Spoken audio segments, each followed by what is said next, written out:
진리가 너희를 자유롭게 하리라는 제목으로 말씀 전하도록 하겠습니다. 사람들은 누구나 자유를 원하죠. 여러분이 지금 꿈꾸고 있는 자유는 어떤 모습인가요? 어떤 거에서 여러분들 자유롭고 싶으신가요? 사실은 공산주의 나라나 지금 독재자의 정권 하에 있는 국민들은 말 그대로 정치적인 자유, 어떤 억압과 통제가 없이 자기가 선택할 수 있는 자유, 아마 그런 문자적인 자유를 정말 소망할 겁니다. 그런데 우리나라처럼 현재 민주주의에 우리가 살고 있다라고 한다면 그 자유의 의미가 좀 더 넓어지고 다양화되는 것 같아요. 예를 들어서 이제 수험생들은 어떤 거를 생각하겠어요? 빨리 수능을 좀 잘 맞춰서 그때 이후로 좀 자유롭고 싶다, 그런 생각 할 거 아닙니까?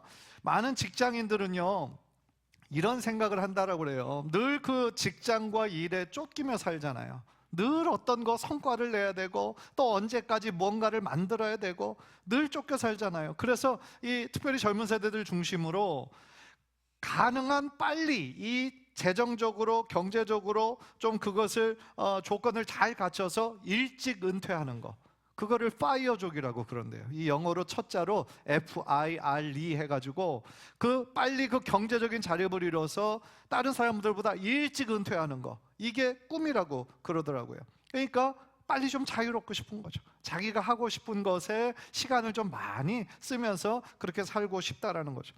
근데 이상하게도 우리는 평생 자유를 쫓고 자유를 추구하며 살아가지만 정작 진짜 자유를 누리는 시간은 너무 짧다는 거예요. 상대적으로 너무 짧아요. 아까 예를 든 고3 학생, 우리는 이제 다 그 시간을 지나갔으니까 알잖아요.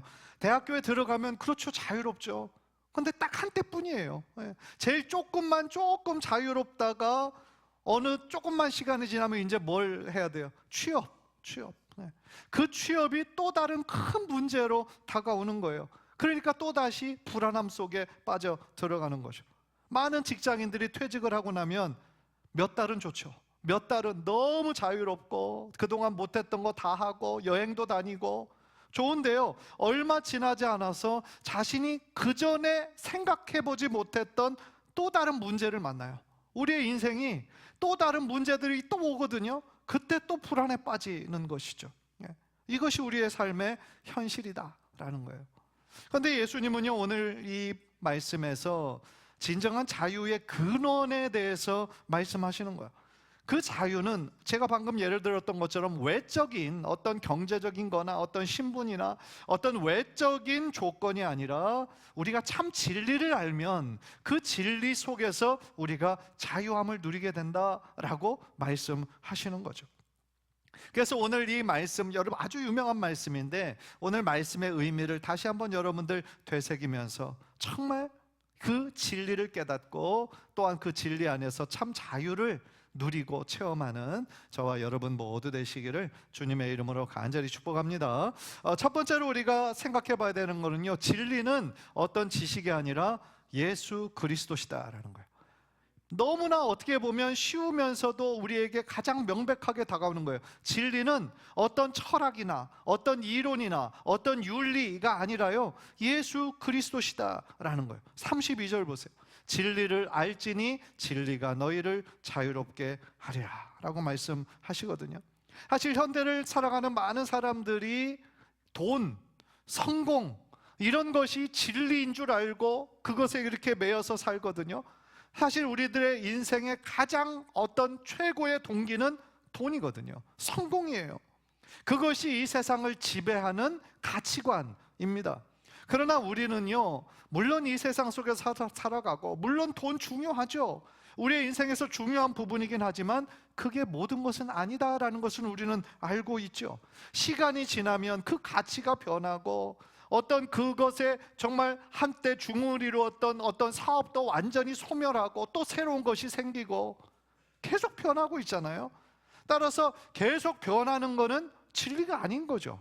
진리의 중요한 조건은 뭡니까? 시간이 지나도 영원히 변하지 않는 것이 진리단 말이에요. 따라서 과거에도 그리고 오늘도 그리고 앞으로 미래도 영원히 변하지 않는 그 진리, 누군가 바로 예수 그리스도시다 라는 거죠. 요한복음 1장 14절을 보니까 이런 구절이 있어요. 말씀이 육신이 되어 우리 가운데 거하심에 우리가 그의 영광을 보니 아버지의 독생자의 영광이요 은혜와 진리가 충만하더라 그랬어요. 말씀이 육신이 되어 우리 가운데 거하시는 분 누구실까요? 예수님이에요. 예수님 안에 뭐가 충만해요? 은혜와 진리가 충만하다라고 말씀하세요. 더 구체적인 말씀이 있어요. 요한복음 14장 6절을 보니까요, 다 같이 한번 읽읍시다. 시작. 예수께서 이르시되 내가 곧 길이요 진리요 생명이니 나로 말미암지 않고는 아버지께로 올 자가 없느니라. 아멘. 영어 성경으로 보면 길, 진리, 생명 앞에 정관사 더가 붙어 있어요. 더를 쓰는 그건 용법에 의하면 유일할 때 더를 붙입니다. 그러니까 내가 곧 유일한 길이요 유일한 진리요 유일한 생명이다 라고 말씀을 하시는 거예요. 하나님 앞에 나아가기에 필요한 길과 진리 생명 되신 분이 누구시다? 예수 그리스도시다 라는 거예요. 그래서 예수님은 자신이 진리임을 말씀하셨고요, 또한 예수님 본인만 진리다라고 말씀하신 것이 아니라 하나님의 말씀이 다 진리다라고 예수님이 선언하셨어요. 요한복음 8장 40절 볼까요? 다 함께요. 시작. 지금 하나님께 들은 진리를 너희에게 말한 사람인 나를 죽이려 하는도다. 예수님이 하신 말씀이 다 하나님으로부터 계시된 말씀을 하신 거죠. 그런데 그 말씀이 다 진리라는 거예요. 요한복음 17장 17절을 보니까 그들을 진리로 거룩하게 하옵소서. 다 같이요. 아버지의 말씀은 진리니이다. 하나님의 말씀이 뭐예요? 진리인 거예요. 과거에도 지금도 장차 미래에도 영원히 변하지 않는 생명의 말씀이요 능력의 말씀이 바로 하나님의 말씀이다 라는 거죠. 그런데 이 말씀을 딱 하셨을 때 사실은 어떤 유대인들은 정말 그렇구나 라고 생각했지만 또 많은 유대인들은 예수님을 미워해요. 오히려 대적해요. 그러면서 예수님께서 진리가 너희를 자유롭게 하리라 말씀했을 때도 여전히 똑같이 그렇게 반응을 했어요. 그 사람들이 뭐라고 그러냐면, 우리가 아브라함의 자손인데 다른 민족에게 종이 된 적이 없는데 무슨 자유케 한다라고 얘기하느냐. 무슨 얘기예요? 오해한 거예요. 예수님이 하신 말씀은 정치적인 자유가 아니에요. 영적인 자유를 말씀하시는 거예요. 그래서 34절을 보세요. 예수께서 대답하시되 진실로 진실로 너희에게 이르노니 죄를 범하는 자마다 뭐예요? 죄의 종이 된다는 거예요. 죄를 범한다라고 했을 때 이것이 현재 분사로 쓰여 있어요. 한두 번 실수해서 범한 죄를 의미하는 것이 아니라 지속적으로 습관적으로 우리가 하게 되는 그 죄를 의미하는 거예요. 그런데 바울이 뭐라고 얘기했습니까? 로마서 3장 23절에 모든 사람이 죄를 범하였음에 하나님의 영광에 이르지 못한다. 우리들 모두가 예외 없이 다 죄인이다라고 그러죠. 아담과 하와의 그 범죄에 의해서 우리들도 다 죄인으로 죄성을 가지고 태어난다라는 거예요. 그러니까 세상의 기준은 어떤 죄를 졌을 때 죄인이지만 하나님은 뭐라고 말씀하십니까? 우리가 죄인이기 때문에 죄를 진다라는 거예요. 그러니까 이거는 우리의 힘으로 해결할 수 없는 거예요. 마치 죄의 늪에 빠져 있는 거예요. 죄의 종이 된 거예요. 노예가 된 거예요. 그래서 로마서 3장 9절을 보니까 유대인이나 헬라인이나 다 죄 아래에 있다라고 얘기해요. 노예가 되었다라는 거예요. 노예가 자기 힘으로 나 오늘부터 안 해요, 나 이제 자유롭게 해주세요 할 수 있어요? 그럴 수 있는 노예는 없는 거죠. 마찬가지예요. 우리 인간이 다 죄의 종이다. 그래서 우리의 힘으로 자유를 얻을 수가 없다라는 거예요. 그래서 유일한 해결책은 뭡니까? 예수 그리스도께서 오셔서 우리를 죄에서 해방시켜 주셔야 되는 거예요. 사랑하는 성도 여러분, 진정한 자유는요, 바로 십자가에서 죽으신 예수 그리스도를 믿는 그 믿음이, 예수 그리스도의 보혈이 나의 모든 죄값을 다 해결해 주시고 이제는 죄의 종이 아니라는 것을 선언해 주신, 그래서 이제는 우리들 모두가 하나님의 자녀가 되었다라는 그 사실을 믿는 그 믿음으로 우리는 자유함을 얻게 될 줄 믿습니다. 따라서요, 우리가 외적으로 봤을 때는 다 자유로워 보이죠. 그러나 실제로는 생각해보면 여러 가지 죄의 사슬에 여전히 묶여있는 분들이 많아요. 욕심의 종들이 있어요. 그래서 어떤 돈이 조금이라도 없으면 막 불안하고 잠을 잘 못 자고 종이 되어 있는 거예요. 우리가 돈의 종이 되어 있는 거예요. 때로는 어떤 사람은 비교의 종이 된 사람도 있어요. 자꾸 나의 삶도 그냥 괜찮은데 나보다 잘 살고 잘 나가는 사람들 보면 자꾸 상대적 박탈감을 느끼는 거예요. 그래서 내 마음이 자꾸 불행한 거예요. 그건 뭐예요? 비교의 종인 거예요. 지금 종이 되고 있는 거예요. 또 어떤 사람은 다른 사람의 칭찬과 인정이 종이 된 사람이 있어요. 다른 사람의 평가에 너무 흔들리는 거예요. 또 어떤 사람은 음란과 중독의 종이 돼요. 그래서 그 음란의 문제와 어떤 담배나 술이나 마약이나 그런 것들, 도박이나 이런 것들로부터 중독의 종이 돼서 스스로를 통제하지 못하는 거예요. 안타까운 모습이죠. 그것이 다 뭐예요? 죄의 종의 모습이다라는 거죠. 그런데 예수님은요, 이렇게 여러 가지 죄의 모습들에 눌려있는 우리들에게 이렇게 약속해 주시는 거예요. 36절 다 함께요. 시작. 그러므로 아들이 너희를 자유롭게 하면 너희가 참으로 자유로우리라. 아멘. 예수 그리스도의 십자가가 우리의 모든 죄값을, 우리의 죄에 노예된 것을, 소망 없이 노예로 살아가던 우리들을 예수 그리스도의 피로 죄값을 다 지불해 주시고 다 갚아 주시고, 따라서 우리는 이제 더 이상 죄의 종, 죄의 노예가 아니라 자유함을 입은, 그전에는 죄의 종이었지만 이제는 하나님의 자녀가 되는 놀라운 신분의 변화를 우리는 경험하게 되었다라는 거죠. 얼마나 감사한 일입니까?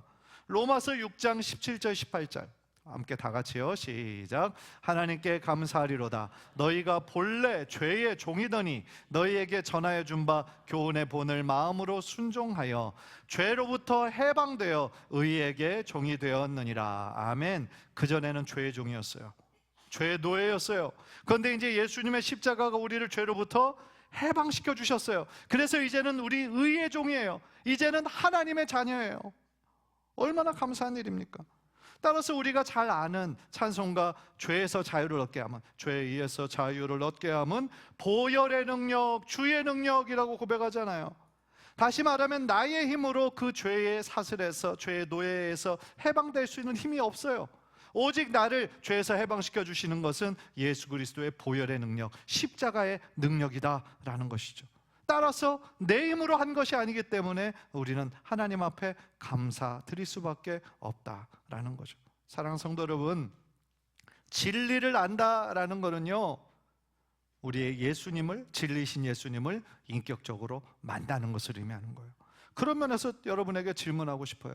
여러분들은 지금 진리이신 예수님을 인격적으로 만나셨습니까? 인격적으로 만나셨습니까?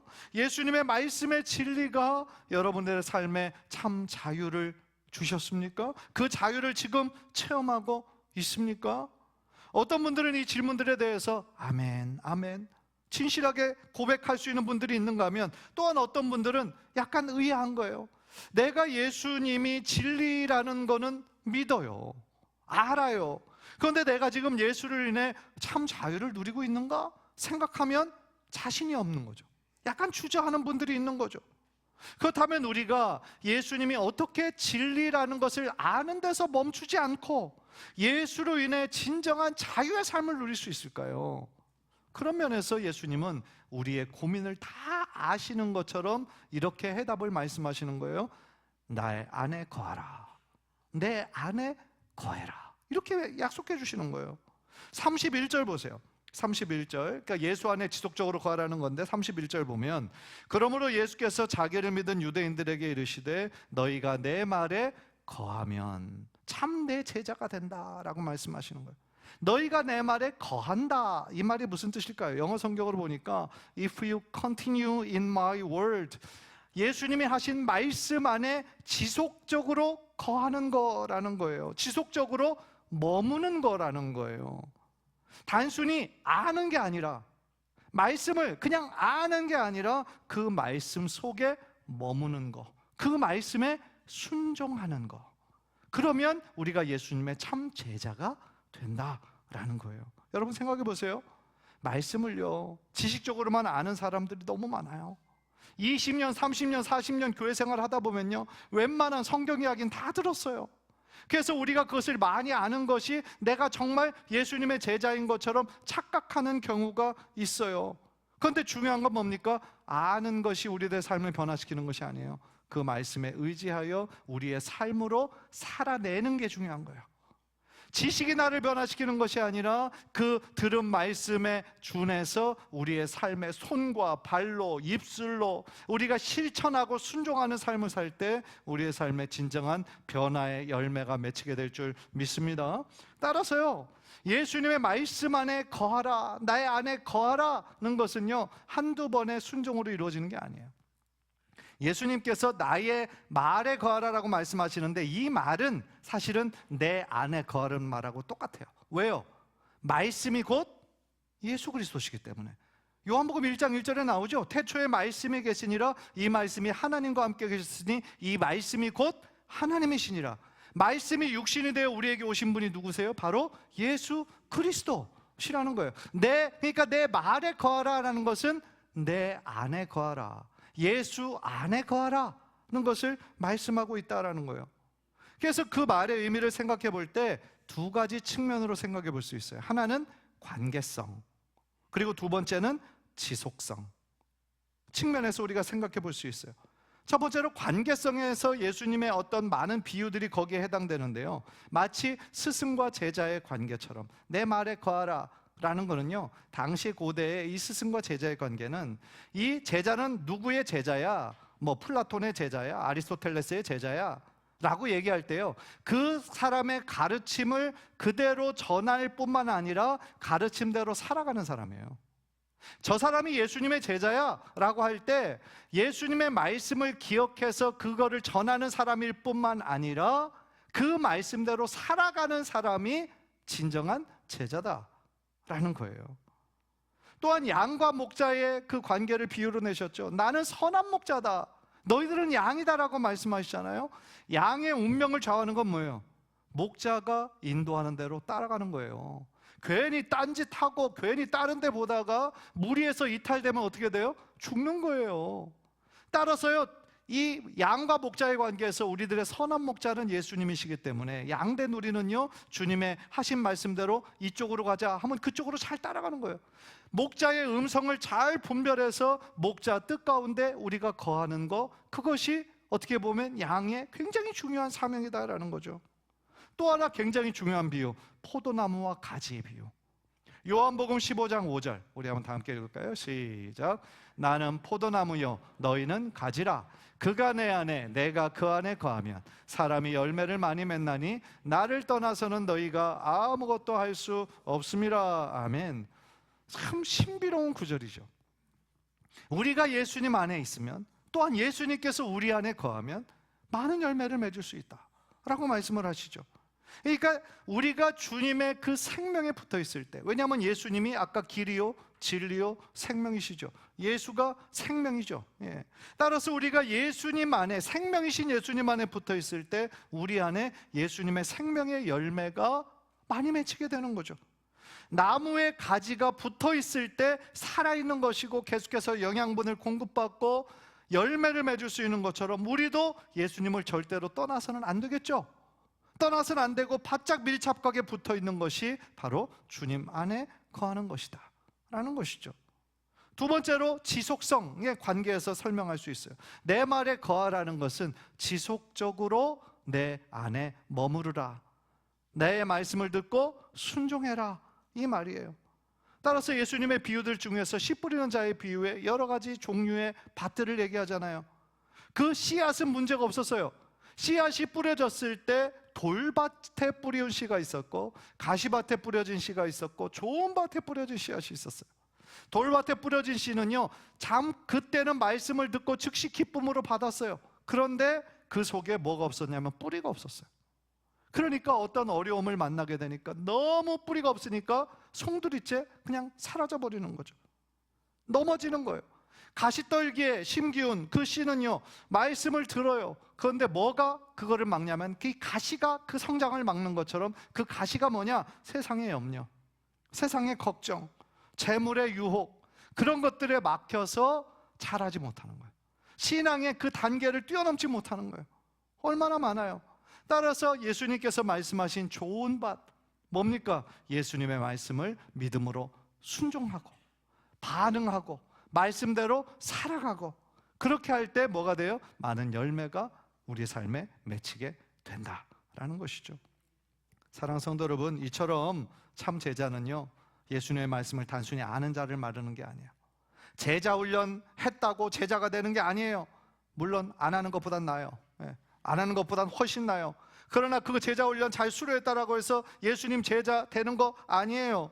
예수님의 말씀대로 지속적으로 실천하고 순종하고 예수님 안에 계속 거하는 자가 예수님의 참 제자다라는 거죠. 따라서 여러분, 진정한 자유는요, 세상의 가치대로 내가 하고 싶은 대로 그냥 사는 거, 그게 진정한 자유가 아니라 예수님의 말씀 안에서 사는 거예요. 그게 참 자유인 거예요. 세상에서의 자유는 네가 이 세상의 중심이야, 네가 주인이야, 네가 원하는 대로 살아라고 얘기를 하지만 예수님 안에서 누리는 자유는 뭐예요? 예수님을 나의 주인으로 모시고 주인의 뜻대로 우리는 따라가고 순종하는 자유예요. 그런데 생각해보면요, 그게 훨씬 자유로운 거예요. 왜요? 내 힘으로 내가 주인 돼서 하려고 그러면 얼마나 제약들이 많아요. 제한들이 많습니까? 내 힘으로 노력으로 안 되는 것이 얼마나 많습니까? 그러나 예수님을 나의 주님으로 고백하고 주님만 따라가기로 우리가 작정하고 결단하면요, 내 힘으로 안 되는 거 예수님께 맡기면 돼요. 내 힘으로는 안 됩니다. 내 지식으로는 안 됩니다. 예수님께서 도와주시고 예수님께서 감당해 주세요. 예수님께 모든 것을 맡기고 주님께서 이끄시는 대로 우리는 따라가기만 하면 돼요. 그러니까 그게 훨씬 우리에게 자유로운 것이고 훨씬 쉬운 것이고 훨씬 그것이 더 나은 것이다 라는 거죠. 간절히 바라긴요, 오늘 말씀처럼 예수 그리스도 안에서 진정한 자유를 좀 누리셨으면 좋겠어요. 그리고 계속하여 예수님 안에 지속적으로 거하셨으면 좋겠어요. 따라서 매일매일 살아나갈 때에 오늘 또 나와 함께 동행해 주십시오. 오늘 또 나에게 말씀해 주십시오. 오늘 또 나에게 가르쳐 주십시오. 더욱더 내 안에 계시는 성령님을 의지하며 기도하며 하루하루를 살아나갈 때 여러분들의 매일매일의 삶을 하나님께서 책임져 주시고 가장 선하고 가장 바른 길로 이끌어 주실 줄 믿습니다. 그래서 주님 안에서 진정한 자유를, 축복을, 기쁨을 경험하는 저와 여러분 되시기를 주님의 이름으로 간절히 축원합니다. 기도하겠습니다.